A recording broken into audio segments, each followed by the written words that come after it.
This podcast is brought to you by Free Buddhist Audio, the Dharma for your life.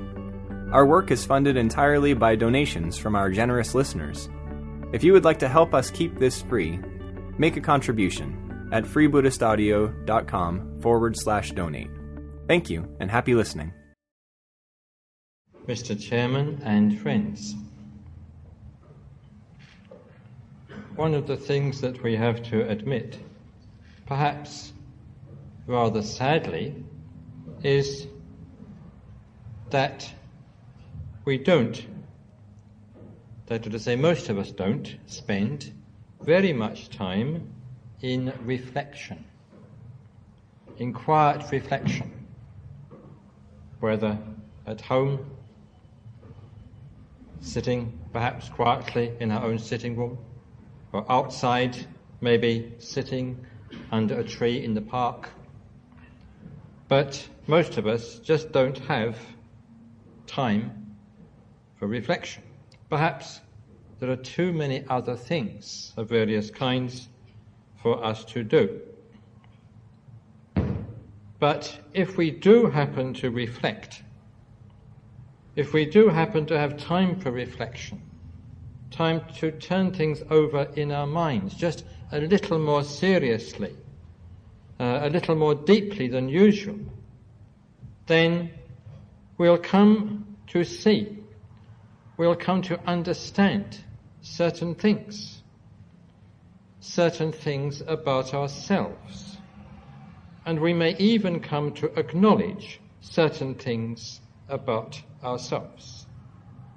And in some cases, it may happen that we come to acknowledge in our moments of reflection, of truth and sincerity with ourselves, things which are not altogether pleasant to acknowledge, not altogether pleasant or creditable to accept.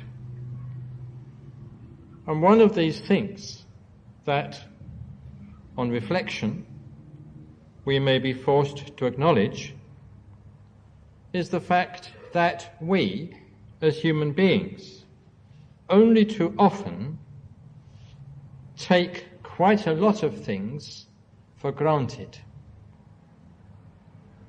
By this I mean that there are certain things that we know we possess, that we know we have, certain things that we know we experience, that in a way we are quite sure that we experience, but of the value and the significance of which we are, more often than not, totally unaware. So much so, indeed, so unaware are we, that it's as though almost we did not experience them, did not possess them. So far as we're concerned, we might just as well not possess those things or have those things at all. And in this respect, only too often, we are like a child. We are like a child that, in its infancy, when it's very, very young indeed, is given a pebble, or what seems to be a pebble, an ordinary pebble. So the child grows up playing with the pebble, plays with it perhaps every day, plays with it perhaps every hour, but it's so used to the pebble, it doesn't take any particular care of it, doesn't attach any particular value to it, and doesn't realize, in fact, that it's not a pebble at all. Doesn't realize that what he or what she has been given is, in fact, a priceless, precious stone.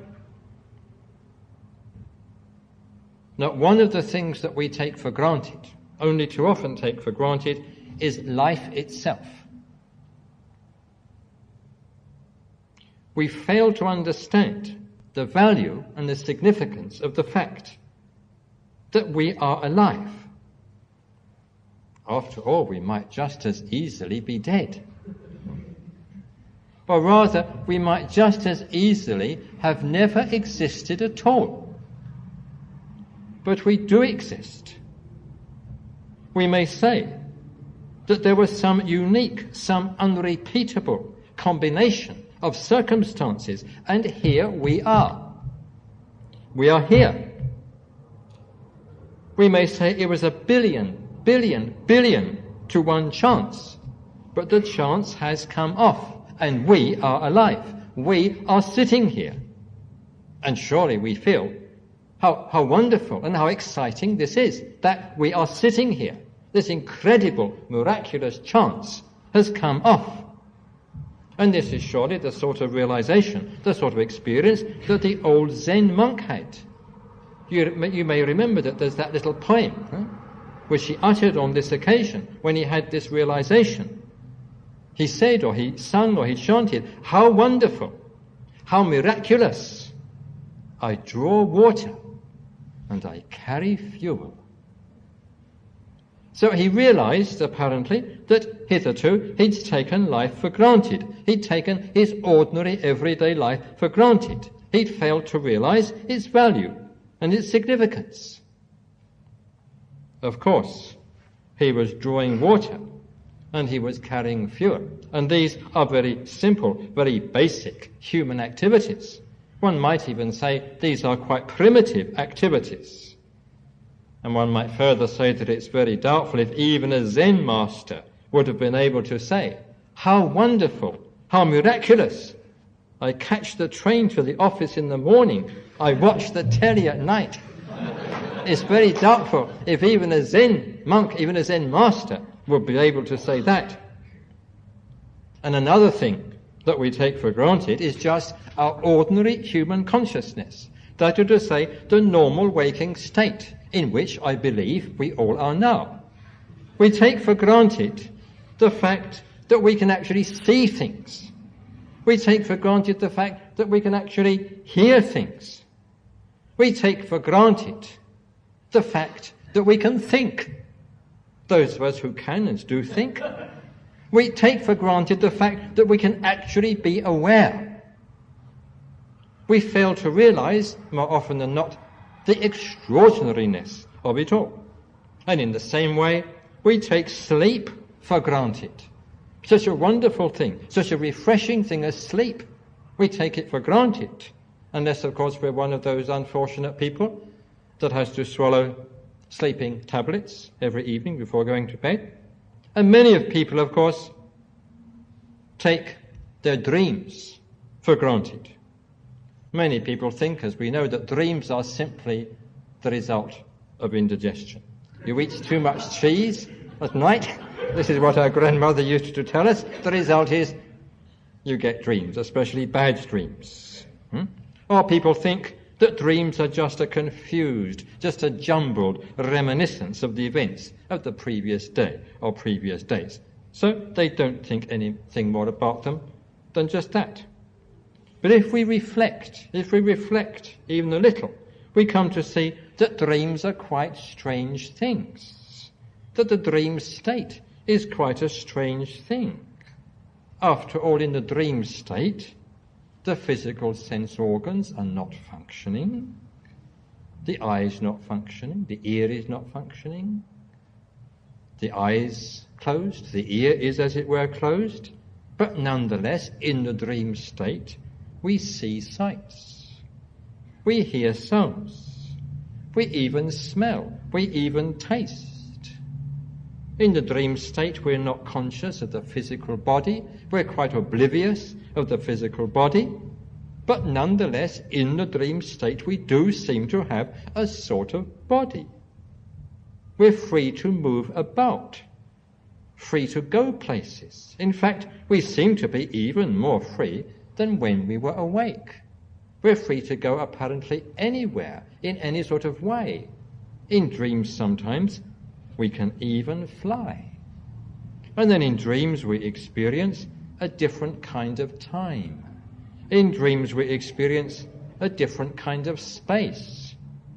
We even experience a different kind of world.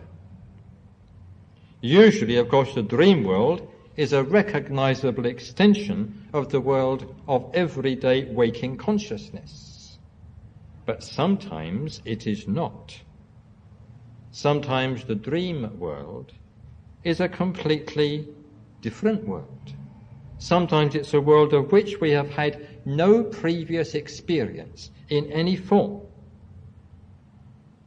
And in such cases, it's as though we were not really in the dream state at all. It's more as though we passed through the dream state into quite another state, quite a different kind of state of consciousness, quite another mode of being, even passed into a higher state of consciousness, a higher mode of being. Usually, of course, we think that higher states of consciousness are accessible only from the waking state. But this is pure assumption on our part, not to say even pure prejudice, just one of the things that we take for granted, about which we don't think, on which we don't reflect. The fact is that we can have access to these states of higher consciousness from or through the dream state. So in Buddhism we find that the value and the significance of the dream state is fully recognized, especially in the Mahayana and the Vajrayana. And we may say that the value and significance of the dream state is twofold. In the first place, the dream state shows that it is possible for us to experience a state of consciousness other than the waking state. This is quite a simple fact, but its significance is quite profound. The dream state shows us that it is possible for us to experience a state of consciousness other than the waking state. Consciousness is not confined to the waking state, as we usually think it is. And in the second place, in the case of certain dreams, we are shown that we can experience states of consciousness or modes of being which are not only different from the waking state, but even higher.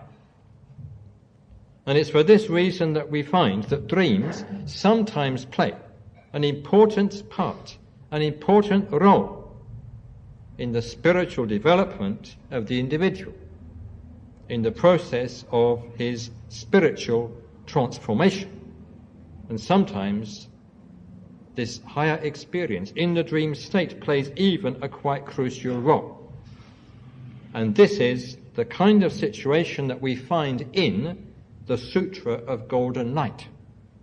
And this is why we're concerned tonight with the Bodhisattva's dream. The series as a whole, of course, as you've heard, is concerned with the transformation of life and world in the Sutra of Golden Light. And as I mentioned last week, transformation of life, of individual life, of self, is represented by chapter 3 of the Sutra, that is to say, the chapter of confession. And transformation of world is represented by the chapters in which various gods and goddesses come forward and promise to protect the Sutra. In tonight's lecture, as well as in next week's lecture, we're concerned with the first of these. We're concerned with transformation of life, transformation of self, and concerned, therefore, mainly with chapter 3 of the Sutra.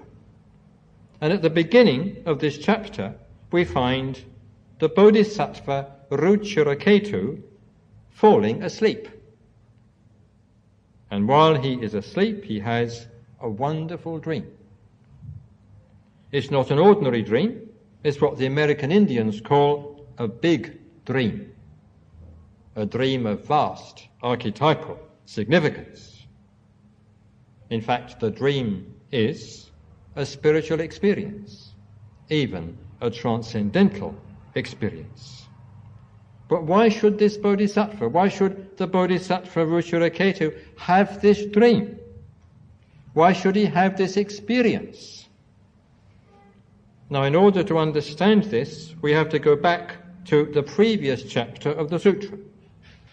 And it's at the beginning of this previous chapter that we meet Ruchiraketu for the first time. His name, by the way, means beautiful comet, or even beautiful streamer.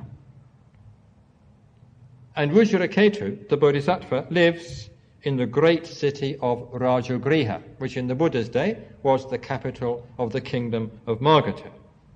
And Ruchiraketu lived there at the time in the day of the Buddha. and he was a follower of the Great Way, that is to say, a follower of the Mahayana.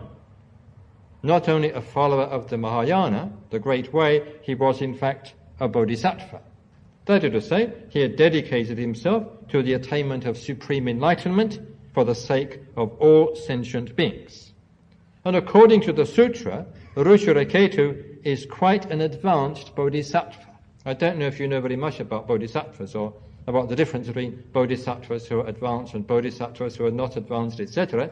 But Ruchiraketu apparently was quite an advanced Bodhisattva. For instance, the Sutra tells us that in previous lives he'd rendered great service to a previous Buddha, that he'd planted roots of merit, that is to say, he'd performed innumerable skillful actions, and he is in fact highly respected, even revered, by hundreds of thousands of millions of Buddhas. You notice the Mahayana Sutras go in for these very, very large figures indeed. Nevertheless, though Ruchiraketu is a Bodhisattva, though he is even an advanced Bodhisattva, though he is revered by all these Buddhas, Ruchiraketu has a problem.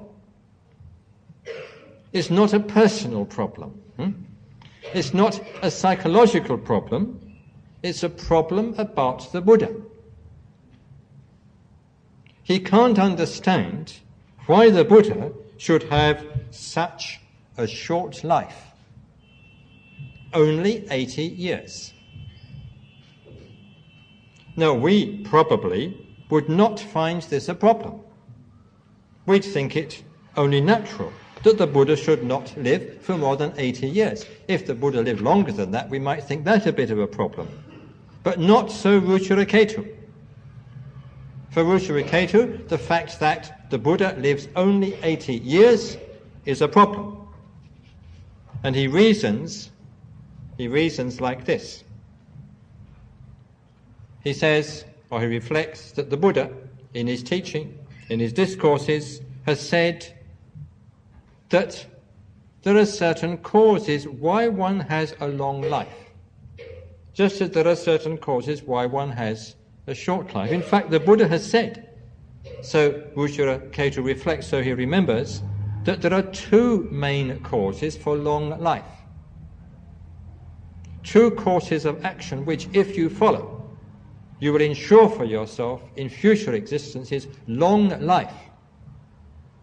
So what are those two causes? What are those two courses of action? First of all, that you refrain from killing living beings. That's, of course, the first precept. And secondly, that you give away food. You give away incredible quantities of food if you want to live long in your future lives. So these two things. You must refrain from killing living beings, and you must give away food, even if it's only tea and biscuits after the lecture. Now, the Buddha himself, Ruchiraketu knows, has refrained from killing living beings for innumerable lifetimes. The text, in fact, says, for many incalculable hundreds of thousands of millions of aeons, which is clear enough. And the Buddha, in all those previous existences, has also adhered to the 10 skillful actions. And not only that, he's actually given food to living beings. Not only given them food, he's given them all sorts of internal and external objects of enjoyment, nutriment, pleasure. He's even gone so far, in some of his previous existences, the Buddha has even gone so far as to sacrifice his own flesh, his own blood, his own bones and marrow, in order to feed other living beings, as when, according to the famous Jataka story, he fed the starving tigress and her cubs with his own flesh and blood. So the Buddha has done all these things, Ruchiraketu knows. And if the law of karma is true, if the Buddha is to reap under the law of karma the results of all his actions, of his refraining from taking life, of giving an abundance of food, of sacrificing his own flesh and blood to others for food, then the Buddha should surely have an immeasurable length of life. He should live at least for a few million years. But no, The Buddha's measure of life is only a miserable 80 years. So Ruchiraketu has a problem. And he's very worried, as people usually are when they have a problem, very concerned and very perplexed. Now, as I've said, Ruchiraketu's problem is probably not our problem. We probably wouldn't be bothered by that particular problem. We don't have that sort of faith. But we do have problems. Problems of our own. Problems even of our very own. One could even go so far as to say that there is no spiritual life without problems. Problems are a means of development, even a means of transformation. Now, when I say problems, I mean problems. By problems, I don't mean simply difficulties, little passing difficulties that look so big and so important at the moment. Difficulties can be met simply by using our intelligence, by making a greater effort. That's how you meet, that's how you settle, that's how you sort out difficulties. But problems, real problems, problems which are deeply and genuinely problems, these have to be solved in quite another way, as we shall see. A problem, as distinct from a difficulty, is something that cannot be solved on its own terms. Yet the terms cannot be changed. Strictly speaking, a real problem cannot be solved at all. That's the beauty of it. At the same time, it must be solved. And we see this quite clearly in the case of Ruchiraketu. He believes that under the law of karma, the performance of certain skillful actions will result in long life, and he believes that the Buddha has performed those actions, performed them to an immeasurable extent. But at the same time he sees that the Buddha does have a very short life, only 80 years. So it's not possible for Ruchiraketu to change the terms of the problem. He cannot doubt the law of karma. He cannot doubt that the Buddha has performed the appropriate skillful actions for innumerable lifetimes. But he cannot deny also that the Buddha's life is short. So the situation in which Ruchiraketu finds himself is one, logically absurd, and two, psychologically and spiritually intensely unsatisfactory, uncomfortable, painful and distressing. In other words, the sort of situation he finds himself in is of the type reflected in the Zen koan. And koans, as we all know, cannot be solved.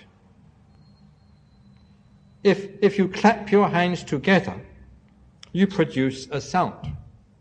But what is the sound of one hand clapping?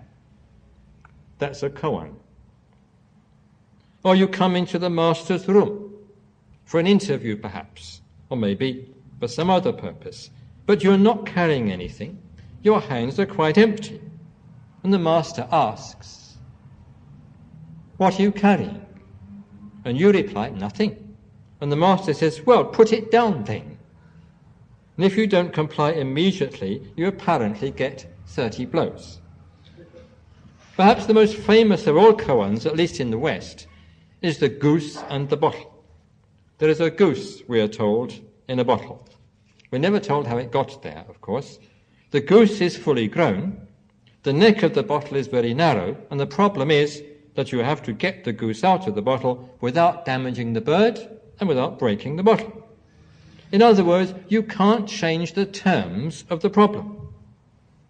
And in Zen monasteries, students sweat for years over these problems, over these koans. For us, of course, here in the West, such koans are not really koans at all. We simply read about them in books on Zen, or we hear them in Zen lectures. They are not problems for us, and we certainly don't sweat over them. We certainly don't lose any sleep over them. A real koan, we may say, is something that springs up quite naturally from your own life, your own thought, your own experience. It's something you can't get rid of, something that you're stuck with. something that is inseparable from your own life, your own self, your own personality, something that is, in a sense, you. Impossible, contradictory you, problematic you. That's the real koan. But how do you solve the problem, the insoluble problem? How do you resolve the absurdity of it all, the discomfort, the distress? What happens? Well, the sutra tells us what happens, or rather, it shows us, in this case, what happens.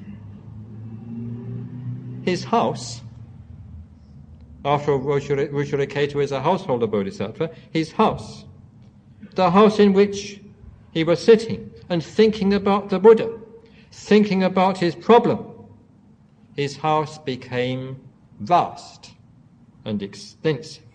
In other words, his house simply expanded. I mean, what a wonderful experience.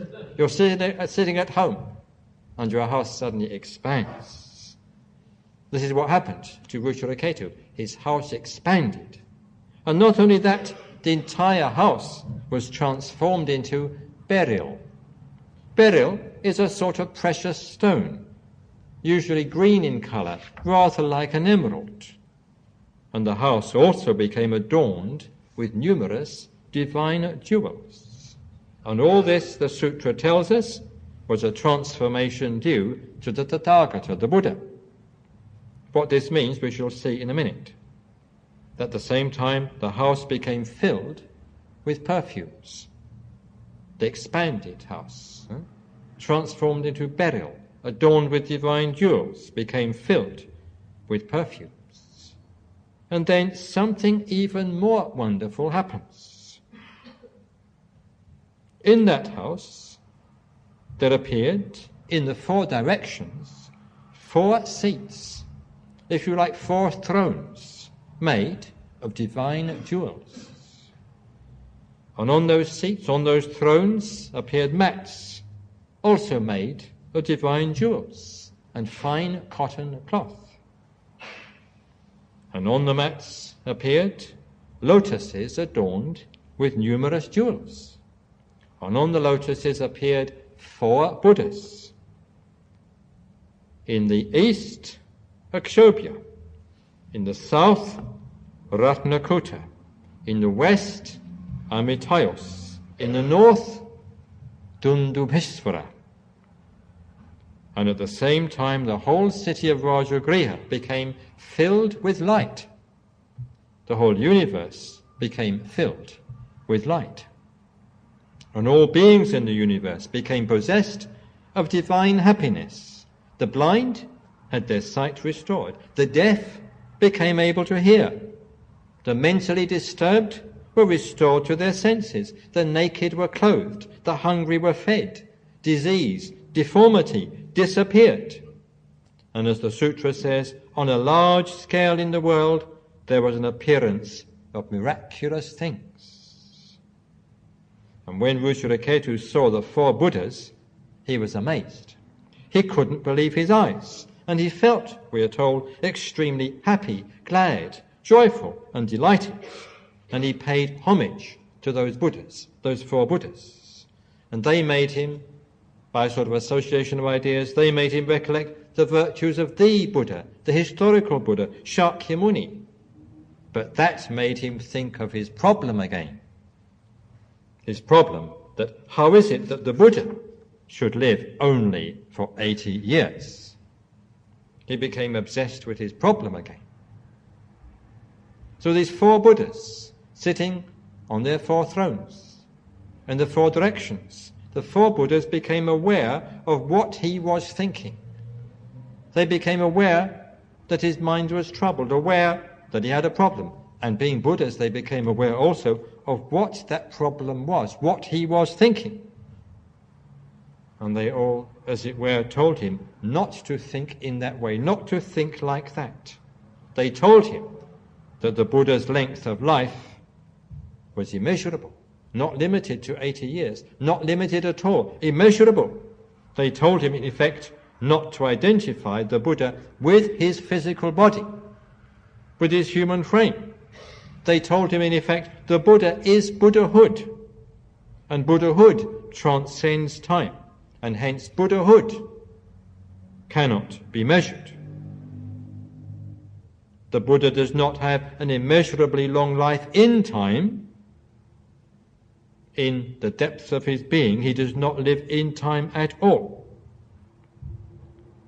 And as soon as the four Buddhas had said this, had made this known, made this clear to Ruchiraketu, innumerable gods and bodhisattvas came together in Ruchiraketu's house. And the four Buddhas proclaimed the truth of the matter to them all in a series of verses. There then follows in the sutra a subsidiary episode involving a Brahmin called Kaundinya, which also demonstrates, the subsidiary episode, the incommensurability, the immeasurability of the Buddha's length of life. So having understood this, having understood that the Buddha's length of life is in fact immeasurable, having had his problem solved, Ruchiraketu is extremely happy, and he becomes filled, we are told, with noble bliss. At the same time, innumerable beings develop the will to enlightenment, and the four Buddhas then disappear. The chapter comes to an end. So what does this mean? I mean, our minds can't help asking this sort of question. It's difficult for us just to take it in, just absorb it, just to receive it. Our minds start working. What does it all mean? Well, in a sense, of course, it all speaks for itself. Above or beyond or below a rational mind, the sutra does, as it were, get through. It does manage to speak to us. It does produce an effect. It does produce an impression. We receive the meaning, as it were, bypassing the rational mind. But the rational mind also wants some explanation. It wants to know the meaning, even though not much explanation really is required. So I'll give just a few hints, just a few pointers regarding the meaning of it all. To begin with, there is an expansion. Ruchiraketu's house expands. So what is the house? The house is everything that belongs to us. It's our personal framework of reference. It's our habitual state of consciousness. That's our house. So this expands. In other words, if we have a problem, or when we have a problem, we cannot solve that problem with our present state of consciousness. Indeed, in a sense, the problem is a product of that state, an expression of that state, even an extension of that state. So there must be an expansion of consciousness beyond the problem. And horizontal expansion is not enough. There must be a vertical expansion as well. In other words, there must be an expansion not only into different states of consciousness, but into higher states of consciousness. The house, therefore, is transformed into burial and becomes adorned with numerous divine jewels. Before, it was made of wood, made of brick, made of stone, and decorated perhaps with plasterwork. But now it's made of precious stones. Before, it was opaque, but now it's translucent, or at least semi-translucent. In other words, there's been a transformation from the ordinary waking consciousness to the meditative consciousness. Ruchiraketu is in fact now in a state of dhyana. And in Buddhism, as in all spiritual traditions, higher states of consciousness, dhyana or dhyana-like states of consciousness, are associated with light and are symbolized by light. They're also associated with jewels, symbolized by jewels. Jewels are not only bright and shining, they're also colorful, glittering, dazzling, beautiful. And they therefore fitly represent a consciousness that is not only higher than the ordinary, but more fascinating, more attractive, more beautiful, and also more precious, more valuable. Incidentally, while we are on the subject, as it were, we find that ordinary dreams are always in black and white, but big dreams are in vivid colour. And in the same way, in the visualization practices that some of us do, great importance is attached not only to the visualization of light, but to the visualization of colour. We visualize, for instance, a green Buddha. Not just a Buddha, not just the Buddha. We visualize, for instance, a green Buddha, a vivid, emerald green glowing Buddha, or a red Bodhisattva. And the colours, when we visualize in this way, must be rich and glowing, just like those in a stained glass window through which the sun is streaming, only softer and more diaphanous. Sometimes these colours, these lights and colours of the Buddhas and Bodhisattvas that we visualize in this way, in a certain kind of meditation, are compared to the colours of the rainbow, or to sections or fragments of the colours of the rainbow. Now, you'll have noticed that Ruchiraketu is sitting inside his expanded house. In other words, he's completely surrounded by the higher state of consciousness. He's completely inside, completely within the higher state of consciousness. And this, of course, reminds us of the Buddha's simile for the fourth jhana state. His simile for the fourth jhana state, most of you, I think, will recollect, is the man who has taken a bath on a hot day and sits completely wrapped in a pure white sheet. That's the symbol, that's the simile rather, or the illustration for the fourth jhana state. And we find much the same sort of symbolism in Tibetan Buddhist iconography. For instance, you have a painting of a deity, painting of a Buddha, painting of a Bodhisattva, and you see that among other things he sits surrounded by a halo of coloured light. Though you might think, looking at the picture, looking at the painting, looking at the thangka, that this halo of coloured light was a two-dimensional circle, rather like a rainbow. But this is not in fact the case. The halo of coloured light really represents a cross-section of a three-dimensional shell. Let me just give you an example to make this clear. Supposing the halo has three bands of colour. Say there's a band of red, then a band of white, and then a band of blue. So what does this mean? This means that the deity is sitting inside, first of all, a shell of red light. A three-dimensional shell of red light, which surrounds him or her on all sides. And this shell of red light is inside a shell of white light. And this shell of white light is inside a shell of blue light. So if you take a cross-section, what you get? You get a halo, as it were, a two-dimensional halo, as it were, with these three bands of colour, red, white, and blue. But actually what you have is these three shells, one inside the other, of different kinds of coloured light. And sometimes the texts dealing with this subject speak of the deity of sitting inside a series not of shells of coloured light, but of tents made of silk of different colours. There may be as many as 7 tents and 7 colours. The significance, the general significance is the same. So you can see that we come here quite close to Ruchiraketu sitting inside his vast and extensive house made of beryl and adorned with numerous divine jewels. Now, the transformation of Ruchiraketu's house is said to be due to the Tathagata, that is to say, due to the Buddha, due to the Buddha's power. And how are we to understand this? It's not simply that the Buddha, the human historical Buddha, has worked a miracle. Of course, on the factual level, on the factual plane, a miracle has taken place. Miracles are always happening in the Mahayana Sutras, as we know. But what is the meaning of the miracle? Don't forget, Ruchiraketu is confronted by a problem. That's the starting point. A problem that he was quite unable to solve, the terms of which he was unable to change.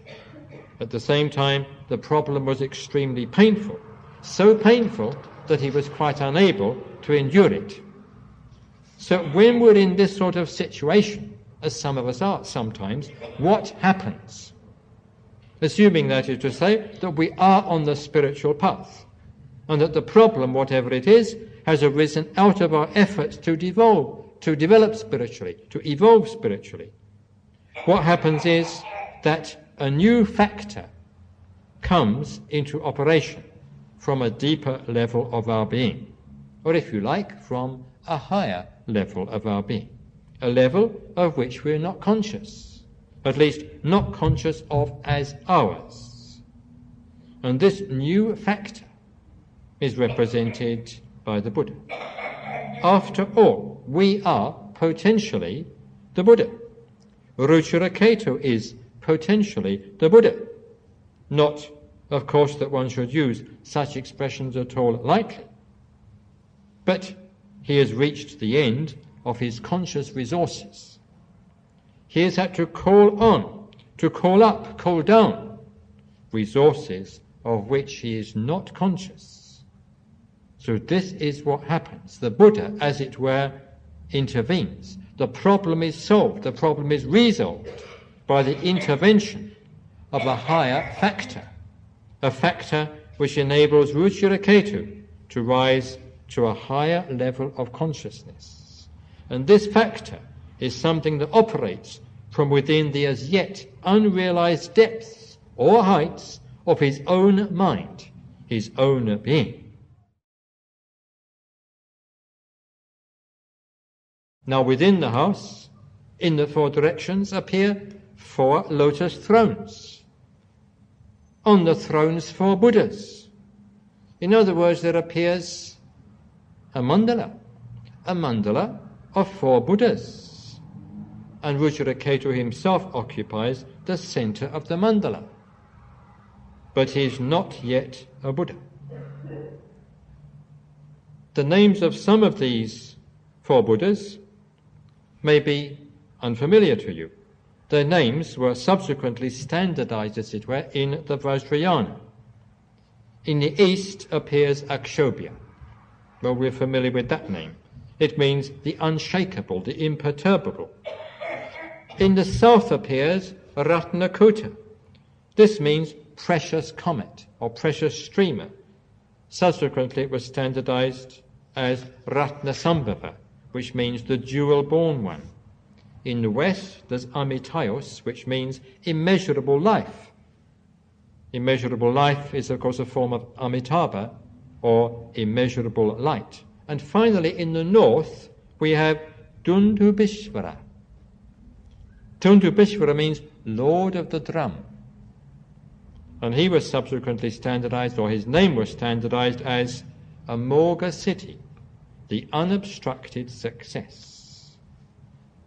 Now this 4 Buddha mandala appears within the expanded house. In other words, what happens is that within the higher state of consciousness, the state of consciousness symbolized by the house, the expanded house, the house of burial, the house decorated with divine jewels, within the house, within the higher state of consciousness, there appears a still higher state of consciousness. Within the meditative state, there appears the state of contemplation. Within the dhyana or samadhi state, there appears wisdom. Within the context of what is technically called shamatha or calm, there appears vipassana or insight. Within the context of spiritual experience, there appears transcendental experience. In other words, experience directly connected with ultimate reality.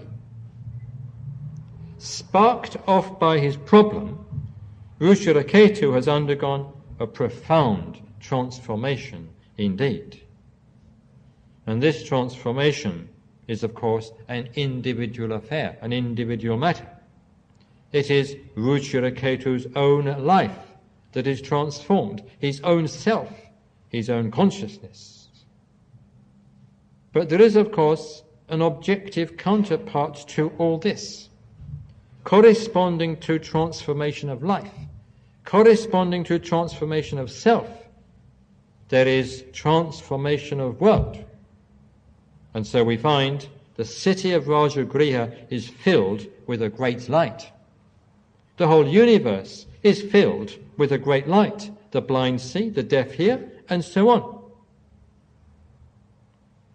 In this chapter of the sutra, as in the next, we're concerned with the transformation of life, transformation of self. But here, in this passage, the sutra is anticipating the other aspect of transformation.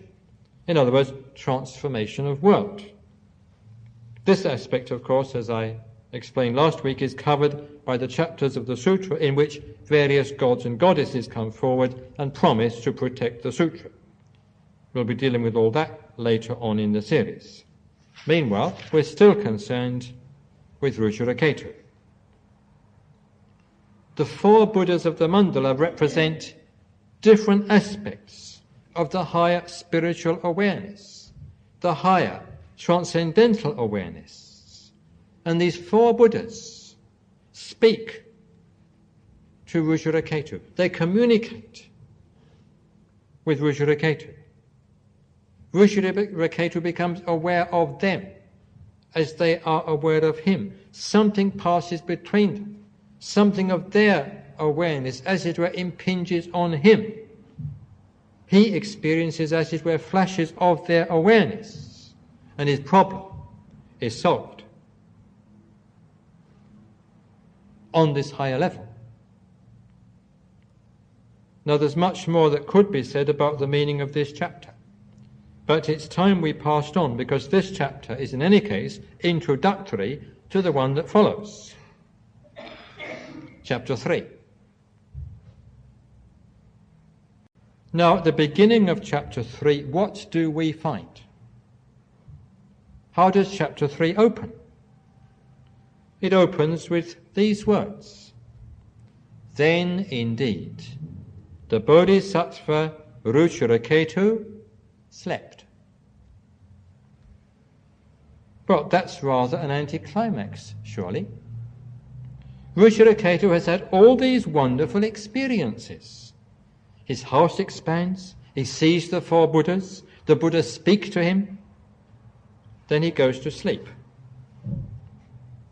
But of course, we must be on our guard.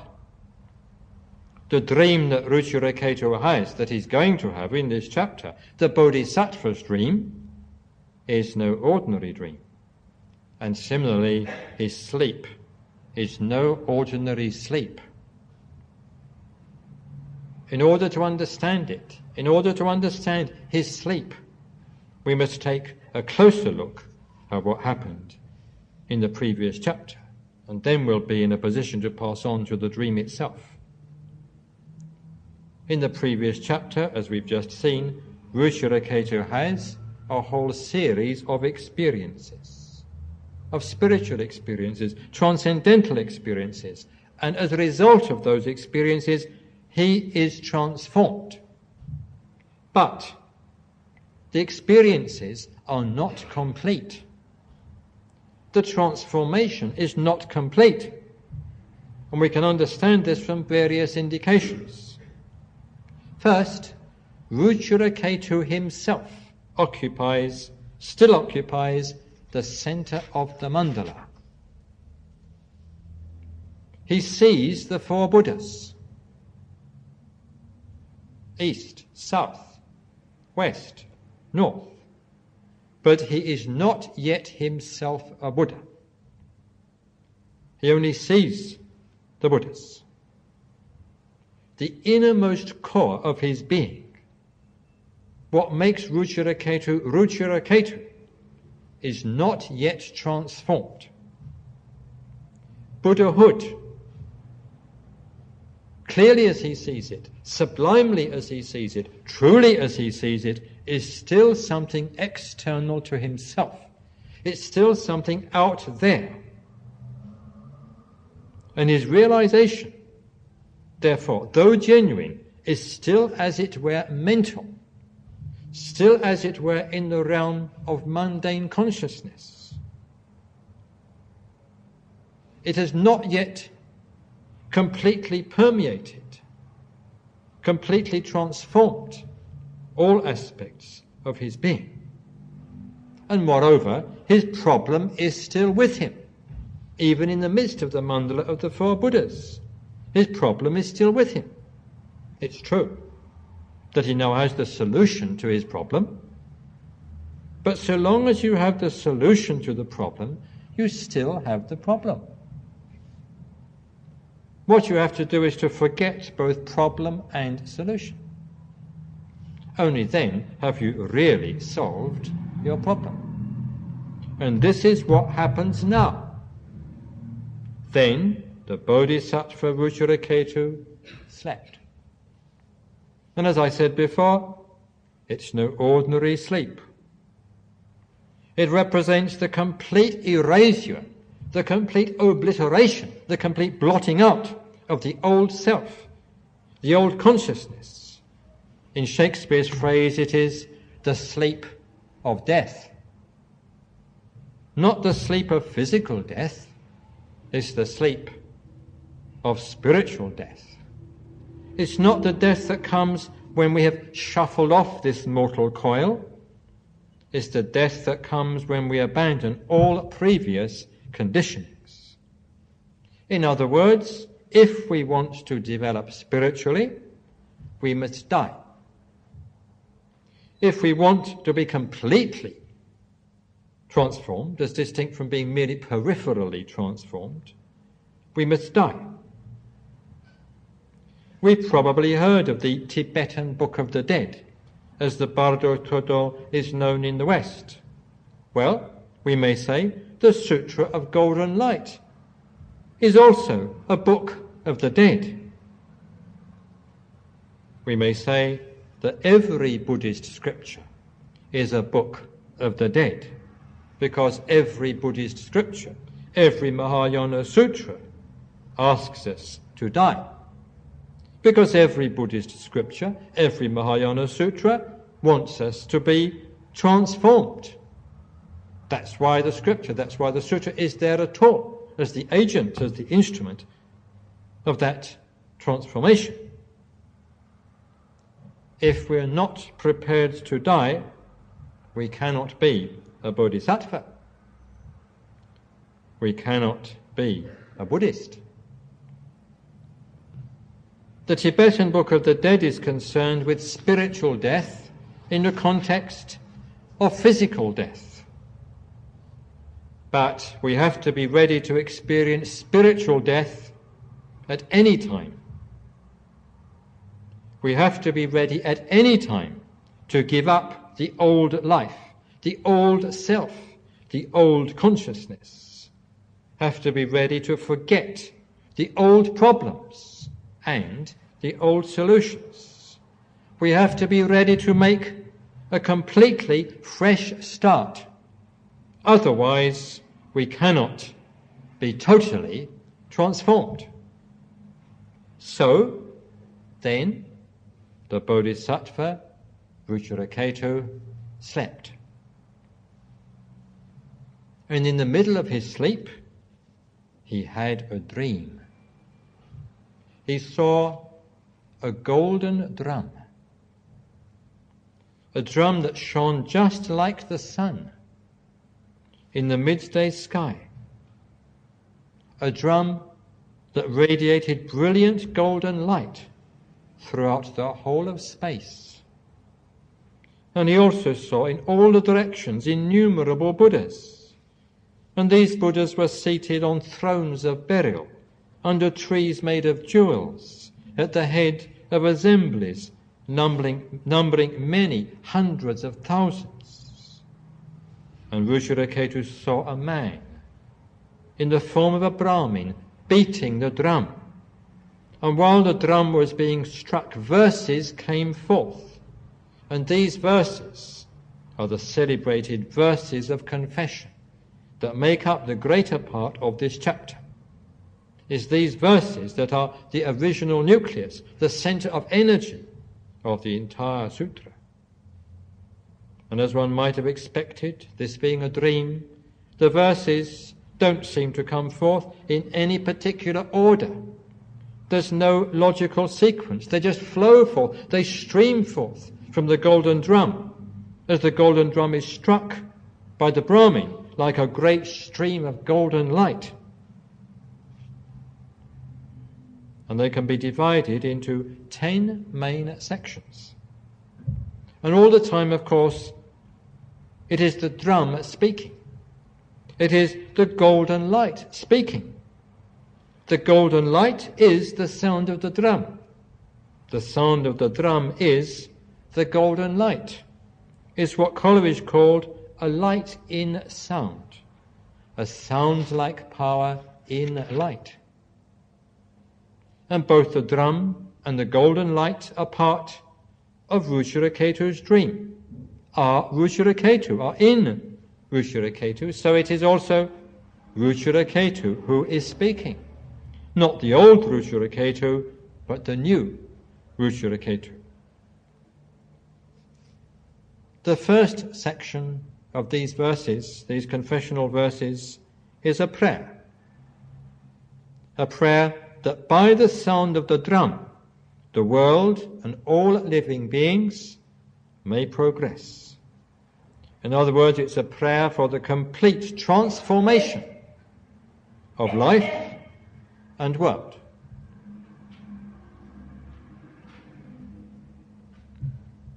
In the second section, we have the drum speaking as Ruchiraketu, or Ruchiraketu speaking as the drum and making the Bodhisattva vow.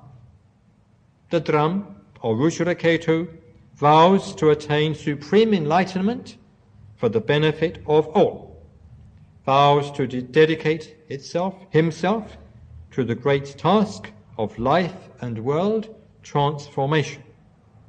So we see that the influence of the golden light is beginning to make itself felt. The third section is a lengthy confession of faults.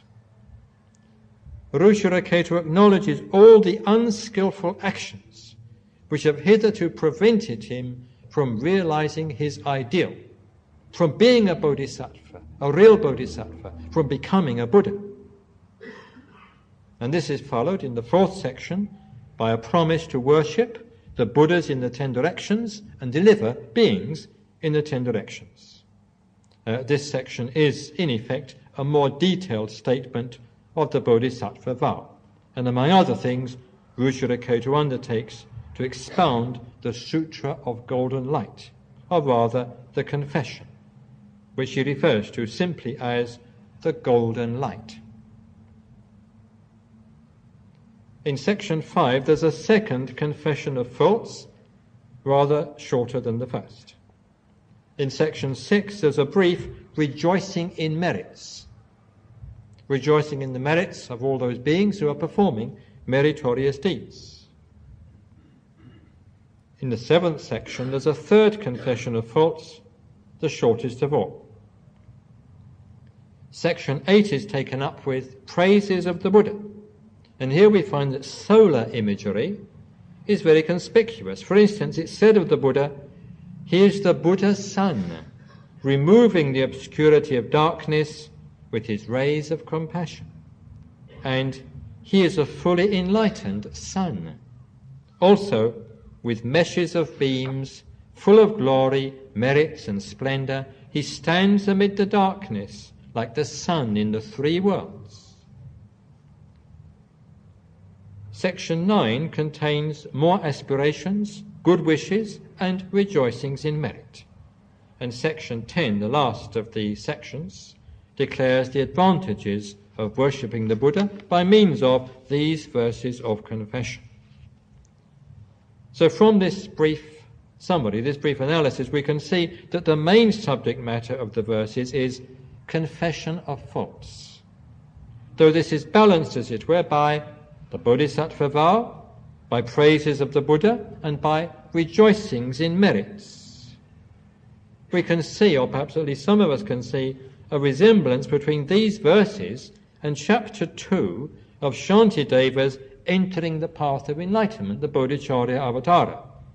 So that what we really have here is a rudimentary and unsystematic, but very beautiful, sevenfold puja. We'll be dealing with the content of these verses next week when we consider the spiritual significance of confession. This week we're concerned with the dream itself. And once again, there's no question of a detailed explanation. Once again, we can give only a few hints, a few pointers. To begin with, the dream is a dream. That is to say, on the level of the literal meaning of the sutra, it is a dream. It represents a state of consciousness other than the waking state. But on the level of the real meaning of the sutra, this state is not just a different state, it's a higher state. So what happens in the dream, therefore, is to be understood as pertaining to a higher order of reality. Secondly, dreams, ordinary dreams, or dreams in the ordinary sense, are the product of the activity of the subconscious mind, or of the unconscious mind. They represent an influence that operates below the threshold of consciousness. Ruchiraketu's dream therefore represents the working out of his spiritual experiences at a deeper level of his being, not just the mental level. In other words, if seeing the mandala of the four Buddhas represents for Ruchiraketu the path of vision, the dream represents the path of transformation. That is to say, the path of transformation, Bhavana Marga, in the full technical sense. Ruchiraketu's total being is beginning to be transformed.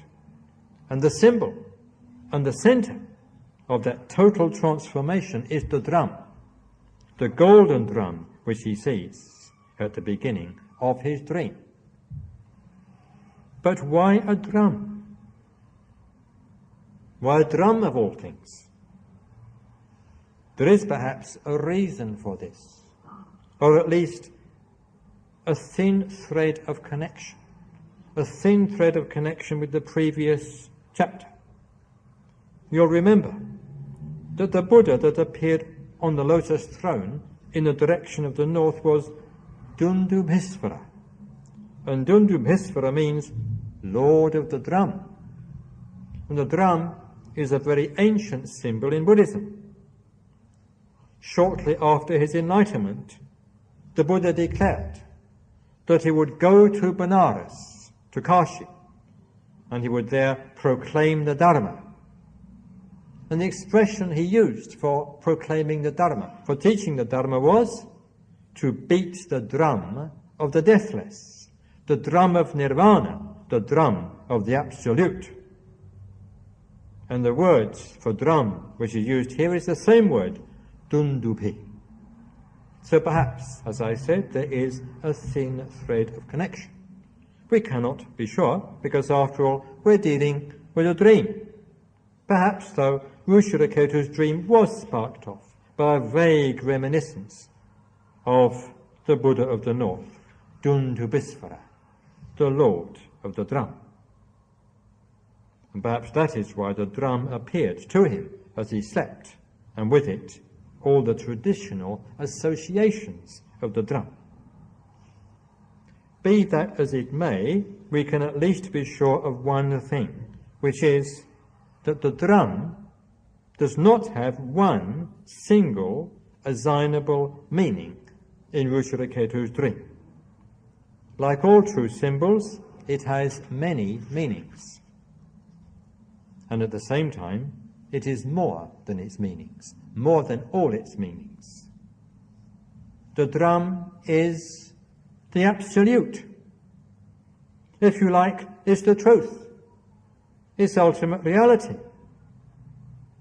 Of course, it's circular in shape. The drum is circular in shape. And in many spiritual traditions, the circle or the sphere symbolizes perfection. The jewel, the round jewel, the pearl, for instance, has the same general significance. But the drum is also the Buddha himself, the historical Buddha, who proclaims the Dharma even as the drum shines with its golden light. And the drum is not only the historical Buddha, the drum is also the eternal Buddha, the Buddha of the Mahayana, who is the sun, as it were, of the spiritual universe. Also, the drum is the Buddha who occupies the center of the mandala, the missing Buddha, the fifth Buddha, the Buddha in the middle. And then, of course, the drum is Ruchiraketu himself, as mentioned earlier. Not the old Ruchiraketu, the new Ruchiraketu, the Ruchiraketu who is in process of being completely transformed. And again, the drum is the sun. And associated with the drum as the sun is the rich solar imagery of the Indian tradition, going back to Vedic times. It's imagery that reminds us at times of the hymns of the so-called heretic Egyptian pharaoh, Akhenaten. The drum is round. It's golden in colour. It's made of gold, and it radiates golden light. The colour gold is itself significant. Gold is the colour of incorruptibility, the colour of immortality, the colour of eternity, the colour, if you like, of eternal life. It's the colour of the Absolute.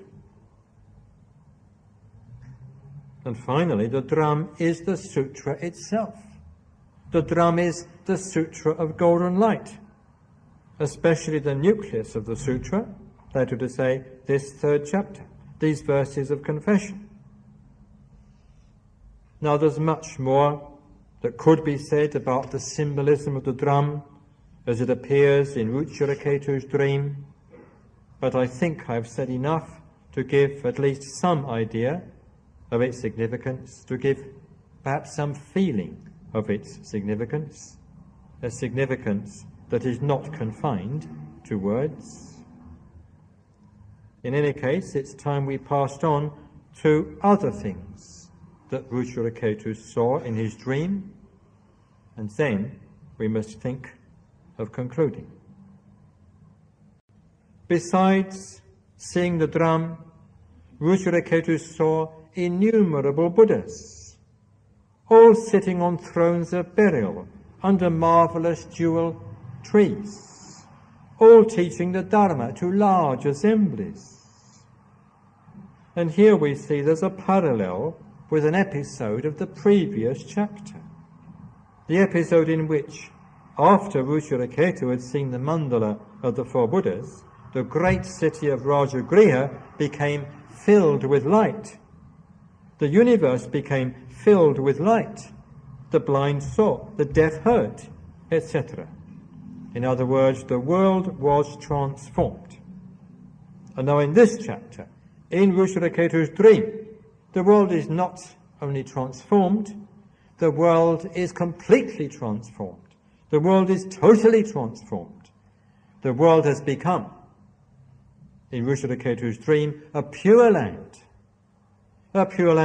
like Sukhavati, like the abounding in bliss.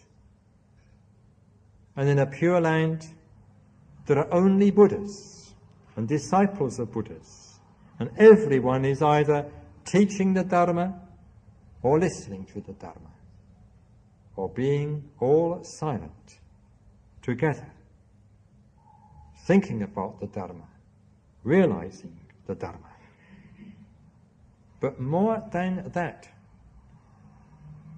the world in Ruchiraketu's dream has been so completely transformed, so totally transformed, that it is no longer world. The golden light of the drum fills the whole of space. The innumerable Buddhas and their assemblies also fill the whole of space. The transformed self interpenetrates the transformed world. The transformed world interpenetrates the transformed self. There is no self. There is no world. No subject. No object. The two have become fused. The two have become interfused. And there's a suggestion of this interfusion in several places in the confessional verses, as when we are not sure if it is the drum that is speaking, or Ruchiraketu who is speaking, or both, or neither.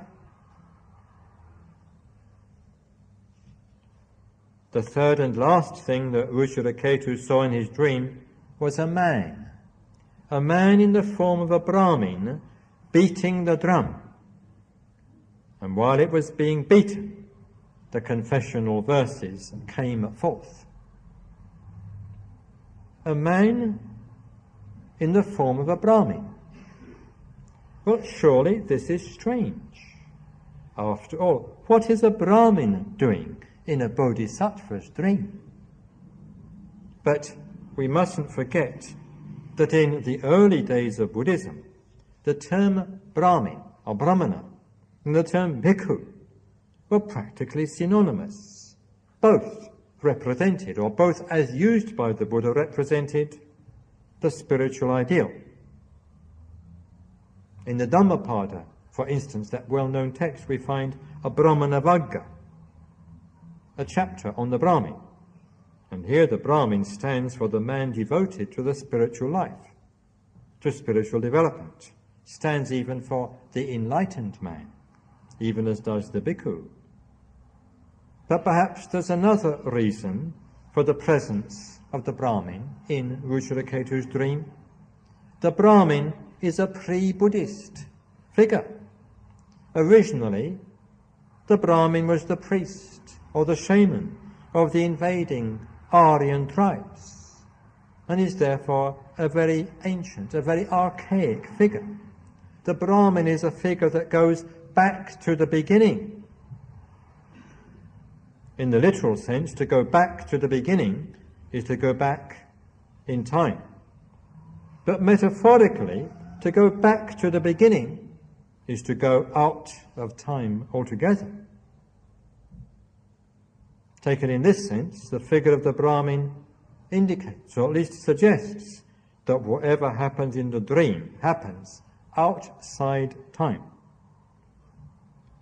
That the ultimate significance of the dream is transcendental. Now, the first time that I personally read this sutra, I saw the Brahmin as a white-robed man. And when I read the sutra again later on, I was rather surprised to find that it did not in fact describe the Brahmin as white-robed, though I had in fact thought that it had done so. In India, Brahmins traditionally wear white, especially for religious ceremonies. Upasakas, lay members of the order, also wear white. And the white-robed figure therefore represents the one devoted to spiritual development. I was also reminded of the man wrapped in the white sheet, who illustrates our experience of the fourth jhana. These, of course, are purely personal associations, but perhaps they are of some significance. Ruchiraketu not only sees the man in the form of a Brahmin, but he sees him beating the drum. And as he beats the drum, the confessional verses come forth. In other words, the spiritual devotee does something. He gathers up his strength. He lifts the hammer and he strikes. He beats on the drum. He beats on the absolute. It's rather like what Yeats said, I believe, of William Blake. He beat upon the wall till truth obeyed his call. So the Brahmin beats on the drum, beats on the absolute, and what happens? There's a response. The drum speaks. Reality speaks. The confessional verses come forth. The drum is a sun. In earlier Indian traditions, the sun is compared with a golden disc, with a golden door into a higher world, a door that could be opened.